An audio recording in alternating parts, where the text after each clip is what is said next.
When I first played this game, like, you might even remember this because I think you were with me. Like, the first time, like, I actually got to the boss of this chapter, it was the only one that actually gave me trouble, and I had to kind of look up what to do.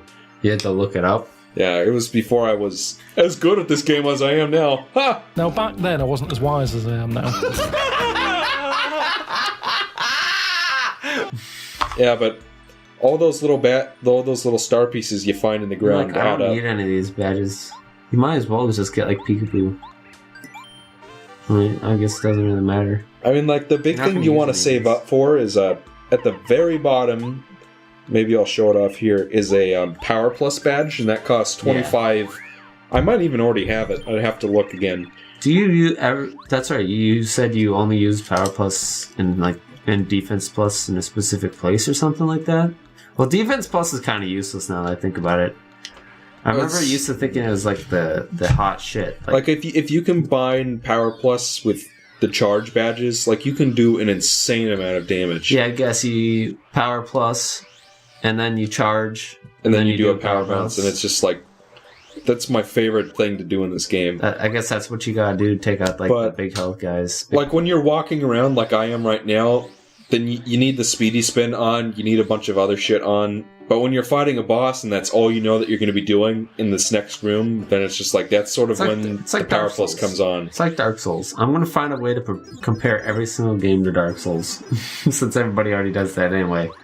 In Dark Souls, you walk around, you have like your main general stuff, but then you like de-equip all of your normal armor and choose the right armor for that boss. But guys, you know what I really don't like about Bloodborne? Is the fact that I have to walk all the way back to this NPC to level up. Dude, we need to get a PS4. What are the games that are on the That PS4? was my best King K impression, folks. I hope you enjoyed it. I didn't watch his... Because, unlike you, I don't want to spoil games for myself. I didn't watch his Bloodborne review. Michael just shrugged and didn't give a shit. Fuck you, Michael. It's just, there's not really that much to spoil. It's Dark Souls in Victorian London. Is it set... Yes. See, this is what I'm talking about. Stop fucking spoiling shit for me. I want to play Bloodborne. That's not really a spoiler. I need to get Demon Souls, but It's not like I'm telling you what the final boss is or the ending. That's a spoiler. It's not a twist, it's just the setting. Why do you know that? Because I watched his review. Why did you watch his review if you haven't played the game? Because I'm probably never going to play the game anyway, so... Fair? Yeah, you won't like Dark Souls. I feel like you should try it, at least. Maybe you did. What if Michael, Dark Souls was... You tried it and you're like, this is my favorite game. I did the shoulder shrug, ladies and gentlemen. I did it for you. Go get a Mountain Dew. I might go get another Mountain Dew. Hashtag Pepsi owns everything, including my soul. To be honest with you, I hate Pepsi as a company. You know that they played a, not necessarily gamer game, but you know how they're... Okay, you know what Polaris was, right? I thought Polaris was still around. Is it still around? As far as I know. A lot of people fucking left Polaris because apparently they were fucking people over or something. Or maybe they didn't leave Polaris. What I do know is that the Co-optional Podcast used to be Polaris. So here's what you want to do for this dungeon is there's a badge called Ice Power. That's the one. You should have found it in a chest in Shy Guy's toy box. Like, you know that part where you go through the wall? For this dungeon. Like, you press against the wall and then the Shy Guy turns it around. That's where you find it. It's in a chest in that room. And there's another badge you can find in Does it increase your damage against these guys Yes. too? Holy shit, I thought it just protected you from getting hurt. See, so like that's what makes Ice Power like a godsend for this place. Like, equip it as soon as you can at the moment you get in here. But if the enemy is like a fire elemental, then not only will you be protected against, because normally you can't jump on these guys, but if you equip Ice Power, then not only will you be able to jump on them, but it will also add 2 damage points. 2 points? Yes, to anything that's fire elemental related. Wait, hold on. I thought you had fully upgraded jump now. No, not yet. Oh. I'll be getting the fully upgraded hammer soon. I was wondering why I didn't do more damage then. Yeah. But, yeah. So it's oh, I see. And sushi is also great for this dungeon. Sushi? Yeah, that's part of why I went back. Holy shit! See, the funny thing is, I never use Sushi like at all for combat. Yeah, she's Good. great in this dungeon because Okay, because beyond of this fire dungeon, types. does she do much? I mean, like What's she has her another ultra ultra mega? move. Like she gets like this tidal wave move where she like does a flood and it hits everything. Isn't that like a water block thing? Yes. Is that useless or is that? good for Like I never really experiment with those types of moves, honestly. I'm sure Codebox is just like, yeah, but they're really good. Like how Codebox is a meme. use them for this, and this. In this instance of the game. I mean, like like I said that Watt was my favorite partner, but I mean, like honestly, it's not really saying too much. Codebox, be my lover. It's a long Because hashtag. like it's Hashtag Codebox. Hashtag cutie. I'll crump with you, cutie. I'll crump with you, sweetie pie. I think it's sweetie pie. Dude, why do we make so many meme jokes when memes die?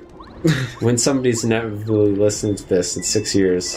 So did you ever see Oh my god. the Nostalgia Critics Christmas with the Cranks No. review? I haven't. You know why? I stopped watching Nostalgia Critic after he, like... Both he and the AVGN, I feel like, went through like a phase where they were like, I'm giving up. Or they were too busy with some other stuff, and then they like just sort of like... And even watching old Nostalgia Critic stuff that I used to think was like the most hilarious stuff in the world, I always find just sort of like cringy and unfunny. I mean, like That I might feel the just be same. me. Like I watched a little bit of the Blank Check, like the Blank Check review. That's actually where I got that wah sample from. Uh-huh. Because like I thought that was like the funniest one, and I'm watching it again. I'm just like, man, I used to think that this was like super funny.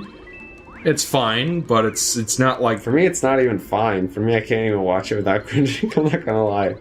But it's just like. Sorry, Doug Walker. So my like, did you BFF. sort of stop watching on the time when you did like the Scooby-Doo review and the Total Recall review, like where he was kind of in the twilight years, but the first sort of set of Nostalgia Critic?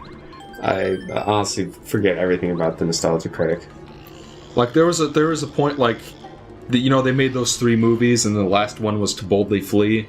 Yeah. And like at the end of it, the Nostalgia Critic turns into like the nitpicking plot hole of the universe. See, to me, Something like that's that. fucking nonsense and stupid. And Like it weird. was supposed to be like a way to retire the character. Yeah, I get what he's trying to do, but it's like, Yeah, What? they didn't really need to make a whole... Like, To Boldly Flee is by far the worst of the 3 movies. Well, why, okay. Besides the fact that, alright, those movies are like, a bunch of nerds cosplaying, walking around. In addition to that, like, it's just like, you don't need to make a movie to kill off a character, say, guys, I'm kind of sick of this. Like, it feels, I don't know, it feels more artificial if you're like, So, hey, I'm like, gonna what make a happened movie with that with a was bunch that... of contrived stuff. I mean, Rather than just I say, didn't really think it was "I'm done." necessary either, so I'm not Same disagreeing. thing with the AVGN a little bit. Well, he didn't obviously go out and make a full fucking movie where he turned into a plot hole or whatever fucking nonsense. He had a kid, and he was working on this movie for a while. Just say, hey, it's just not as much my thing anymore. Rather than let it go on and be like, sort of like, eh. I mean, it's been getting a little better now. Like, the Seaman episode was pretty funny. I haven't watched any of the AVGN. After the Big like, Rigs I watched one a was few pretty and we're like, funny. this isn't my thing anymore. I mean, like, I'll agree it's past its prime, but, like, now that he's not working on the movie anymore, and just sort of just doing it because he actually kind of wants to, it's getting a little better now. Like, Ethan actually liked one of the newer episodes, so that's saying something, because he hates everything. Oh, hold on. With Ethan, I gotta ask, in terms of AVGN, was Ethan sort of like a, is Ethan somebody who was, like, a really big fan of AVGN, and then it got not so good, and then that made him really, really angry, and then now That's he would, exactly like, never, who like, Ethan is when it comes to AVGN. fucking called it, dude. I knew it. But it's just like, Ethan hates everything sometimes. Like, I don't know. He can... Like, it gets feels really like with some things he gets really pissed off about it, and I just don't understand why, so I just... Because, like, there's, like, this HD remake of Silent Hill 2 and 3 that I just, like, can't fucking stand. I'm just like... Well, with that case, it's like, alright, if they... Okay, for example, why'd you do nothing there? Because I wanted to scan tattle on that guy. Oh, you could still could have killed that. Well, like if I kill him, then the guy runs away. Oh, does he? Yeah, if I killed... I didn't know that. Unless if there's another enemy beside it, the Magic Koopa enemies will run away. Yeah. They should change the clan to a K and then Shut up. King Koopa clan. Oh, dear God. Oh, no. Not like this. Eric, did I mention that the people who developed Wario World made this game? Really? No. Well, I mean, like... No! Well, like the joke. Remember, you said that the Ku Klux Klan made Wario World, so it was an inside joke, and you failed. I failed. You failed. I failed. You are disowned. Disowned from the family, Elliot. Yeah. How's SGB doing? You've been watching SGB still, right? I mean, like I think at some point they started doing Mario Maker for their Tuesday, Thursday, and then like I'm just like, I don't want to watch Mario Maker playthrough by them. Then they started Kingdom Hearts again. And then, like I told you, the only reason I like watching the Beard Bros Mario Maker Let's Play, right? Why? Because it's like a different theme every week, and they actually have like people send in like theme stuff rather than just a bunch of. Well, I don't know what the SGB is doing for theirs. It's like, how do you make such a long series? There are people with like hundreds of episode longs of Mario Maker. I suppose it's definitely a lot better than that fucking Happy Wheels or some shit like that, but. At the same time, it's like, you get the same levels, you get the same control levels, and you get, this kind of level and this kind of level. And then it's like, alright, it's good for like a month or I don't something. understand how people can make 200 episodes of Binding of Isaac. Like, doesn't that get boring after a while? You know what? Being a huge fan of Binding of Isaac myself, I agree. The guy you're thinking of especially, I mean, there are several people who do that. Northern Lion has over like 2,000 episodes of Jesus fucking Christ. He's known for roguelites and roguelikes, though. Yeah. That being said, it's because each one is so like RNG based and like can be so different. There is a lot to like accomplish in Binding of Isaac. That being said, the amount of episodes that he has, like I could look it up for you right now. Sure. It's insane how much I'll do it on my phone. So, alright. It's insane how much I heard Northern Lion is like seems like the nicest person in the world though. He's Canadian, so there you go. Oh. That explains it. And speaking of Canadians, it's just like at the same time that they're... Do you know any like dirty Canadians riding their mooses and SGB is like went back to Kingdom Hearts, and it's just like I already beat the games. Like before, I was sort of kind of following along, but now it's just like Michael's Central Intelligence featuring The Rock and Kevin Hart, short black guy, Kevin Hart. Yeah, he's like one of those hot shit guys right now, isn't he? I don't even get why, because it's just he's in like every single goddamn movie. I know Same that. With Amy Schumer. People are like, she has like her own show and she's coming out in a bunch of movies and stuff. It always happens. There's always like a few people. Like there was that time where like Russell Brand was that person. Yeah, exactly. And like I feel like Seth Rogen is a little bit like that for like a little bit there, but I feel like it's Dwayne a little bit. Dwayne The Rock Johnson in Central Intelligence out tomorrow. What I was saying is, I don't know if that's when I went down Thursday. When I went down that zip line just now, I grabbed another badge called Fire Shield, and that's like ice power except without the damage boost. What the fuck is this song? Oh god, I know what this song is. This one too? You have to pick this one? Like I have the shittest luck in these. Listen, question of the day. Do you find farts and burps, for the sake of just being farts and burps, funny? Question of the day, because Michael does and Ethan does, and Ethan I'm like, sometimes I think you can make them funny, but it takes circumstances, and it takes like context and stuff like that. Just like a fart or a burp for the sake of it, like that's not funny to me. I don't get it. So the question of the day is, how does our audience feel? So, I mean, if they're around... Our audience has no taste if they're watching us, so it's just like... Well, of course. I don't know. Goes without saying. But I'm against it. I'm anti... There has to be an actual joke. But what I was trying to say earlier is that, in regards to Nostalgia Critic, so, like, after the Boldly Flee, like, he quit and he quit that show and started doing that demo reel thing. which is like, oh, I'm the director and these are my two friends and we remake movies shittily. For some reason. I didn't watch that at all. Like, you have to understand that after To Boldly Flee, he took like a huge break, and then I just like came completely separated. Is he still churning out Binding of Isaac? Yes, he is. One episode came out 19 hours ago. He's still doing the daily. And in this specific series, this is of the DLC that recently came out for the Binding of Isaac Rebirth. Afterbirth. He's on episode 389 of that series alone. No, talk about milking it. Afterbirth, 389 episodes. Yeah, I went back from the dungeon to go grab that upgrade block in the sewers. Like, the moment you get the hammer, you can get it. Okay, so 389 Afterbirth episodes, 821 Rebirth episodes, and over 1,000... Oh.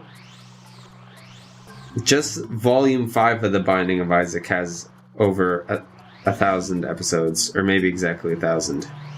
Which would mean there are 4 other volumes with 1,000. It's time to stop! That means that he's got over 6,000 episodes of The Binding of Isaacs. I don't get it either. But people watch them. I mean, I guess I'd have to play the game to understand, but... I really like The Binding of Isaac, but I don't quite understand it either. Yeah. It's one thing to watch, like I don't know, like a speed run. Like the best speed run. But isn't the deal with The Binding of Isaac is that you play it over and over and over and over and over and over and over and over again? And you sort of unlock... Each time, like, you beat it, well, not each time, but, like, for the first, like...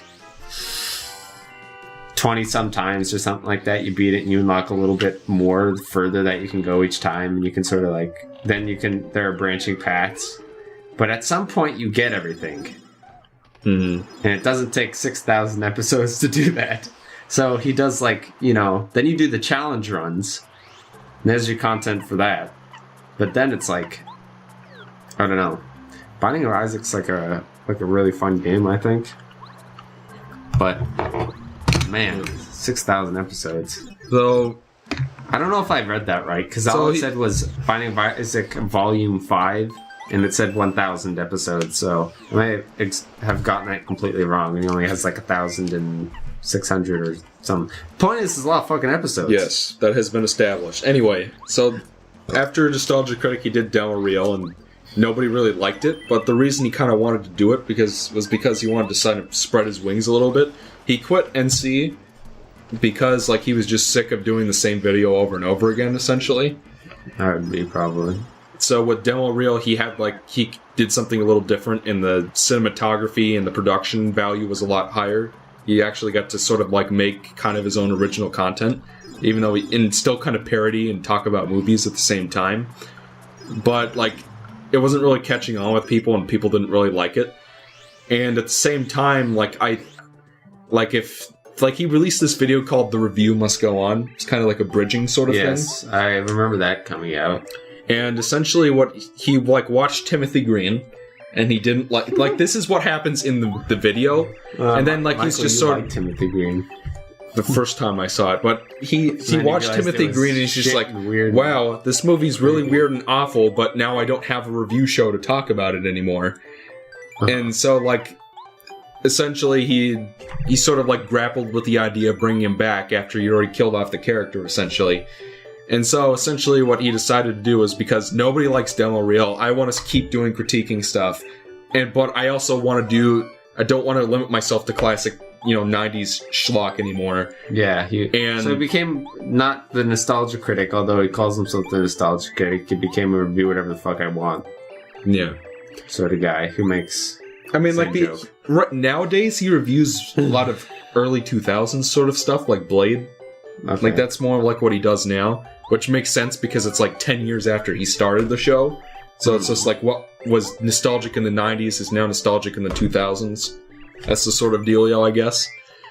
But I'm sure there's he still, like, reviews, like, now what he's doing more recently is he's done a few clipless reviews for, like, movies that are super mega copyrighted, because, like, You might remember that he used to use Blip as his video platform, Yeah. but Blip died, Yes. so that plugin, you can't use it anymore. So he was basically forced to migrate to YouTube. And now he's on YouTube right now. Yes. So, like, you can subscribe to Channel Awesome and get your Nostalgia Critic every week. But, Or you could not. I'm saying that you could.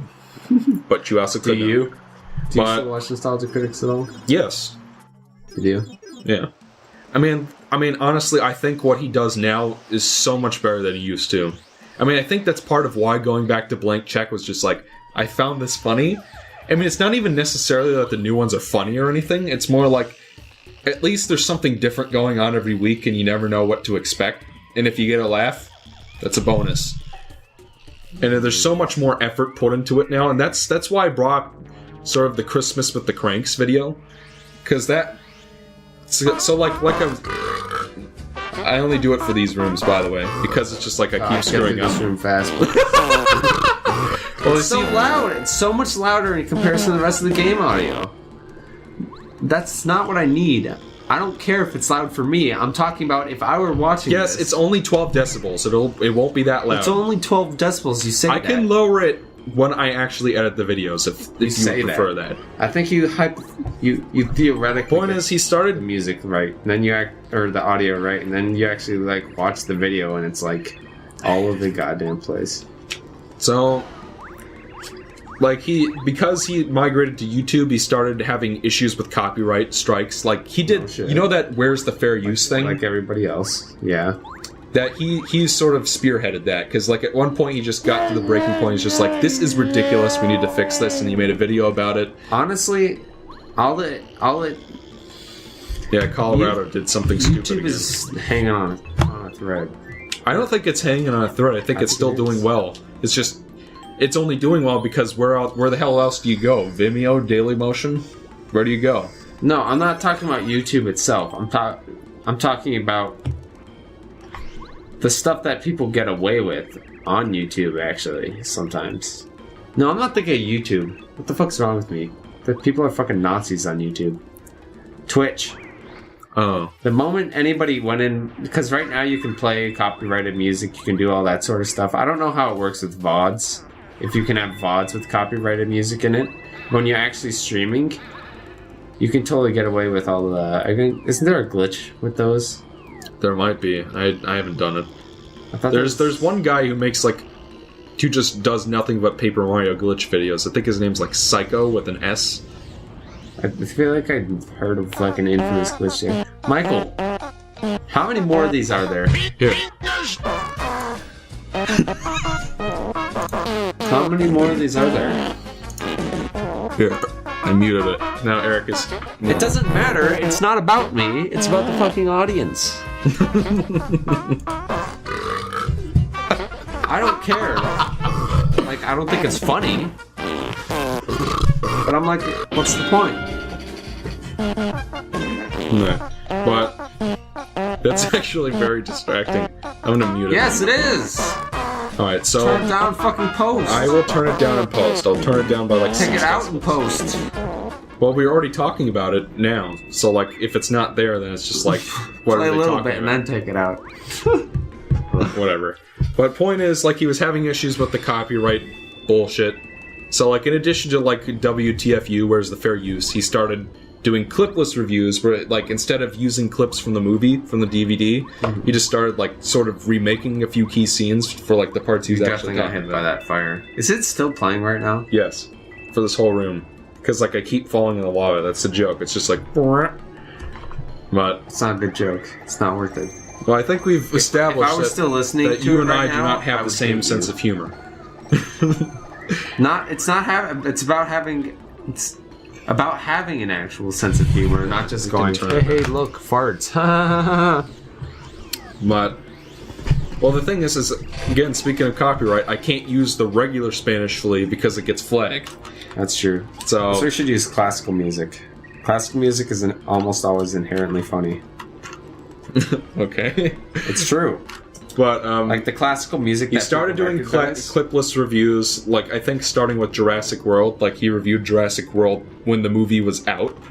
was And a he shitty just movie. and he just sort of remade scenes from the movie where it counted. Then he did it again with Pixels, and then again with. I haven't actually watched Pixels, but the little I saw. He did it. He did it for a Batman versus Superman: Dawn of Justice as well, and I think that's the best clipless review he's done because like he framed it better, I guess.